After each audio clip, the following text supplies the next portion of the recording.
Next, we're going to do our fundamental rolls, which will be our forward and backwards shoulder rolls, as well as our inversion rolls.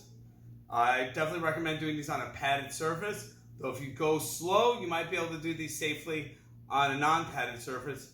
As always, use your best judgment. For our shoulder rolls, especially if you do not have a padded surface, start on your knees or low to the ground. I'm going to put one leg up, the opposite hand, so I have sort of a triangle base between. My top arm, or my front arm, is going to reach between my hand and foot and my hand and knee. My foot that's in front is what's going to be used to lift my hips up, push them up, and push myself forward as I tuck my chin in and look to the side and behind, making sure my shoulder hits the ground, not my head or neck. Okay.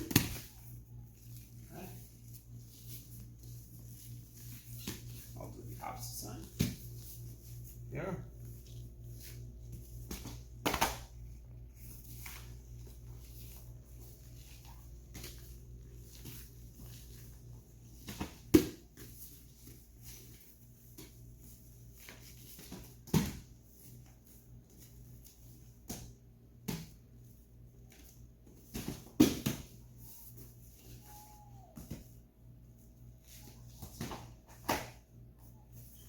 Next, we're going to do our backward shoulder rolls. If you're having difficulty with these, or a little unsure about rolling backwards and you're nervous, start laying down. These are physically harder, but should eliminate some of the trepidation you might have. I'm going to lay down, put one arm out, put the other arm on my chest, just my hands up, resting on my chest, and I'm going to kick my legs up, so I thrust my hips up and over the arm that's out.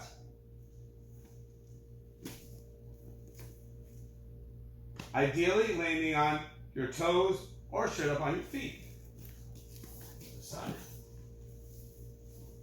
As you notice, one side's going to be better than the other, and that's okay.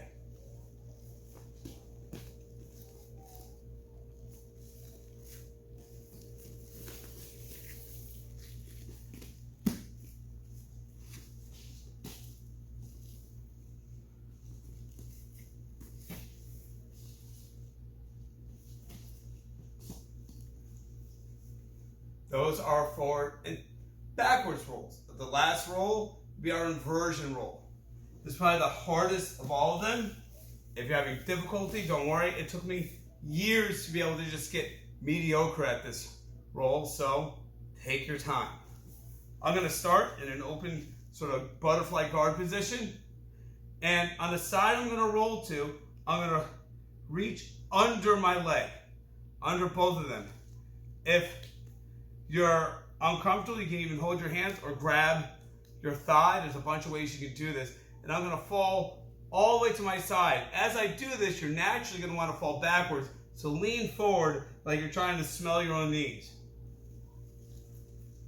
Here, if I'm falling on my right side, my right foot's going to be the one that's going to lift over, sticking my feet over my head, rolling over my shoulders, transfer to the side. Here. Do it a little bit faster. You notice this will be a little bit easier. A little bit of speed makes it easier, but in order to do that, you have to get comfortable with the mechanics of the roll first. And we do the other side.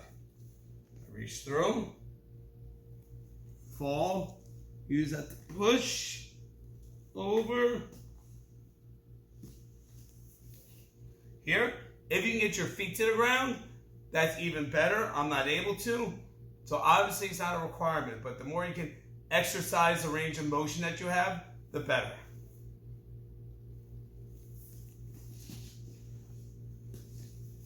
One time I'll do this to get another perspective.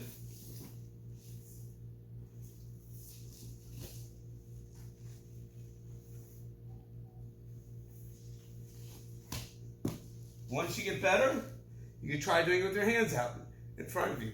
I'm not quite there yet without a partner. Our next exercise are going to be sprawls. These I generally recommend doing on a padded surface. If not, well, you're all grown adults. For the individual sprawl drill, without any assistance, I'm going to squat, put my hands on the ground, kick my legs back. And I try to fight my dog off. Right, he's trying to wrestle me. I can move around. Boom. Hit the ground. Move around. Stay in like a little low stance. Boom. Hit the ground. Move around. He's trying to get me. He's trying to get me. Boom. Hit the ground. Exactly. Boom. Hit the ground.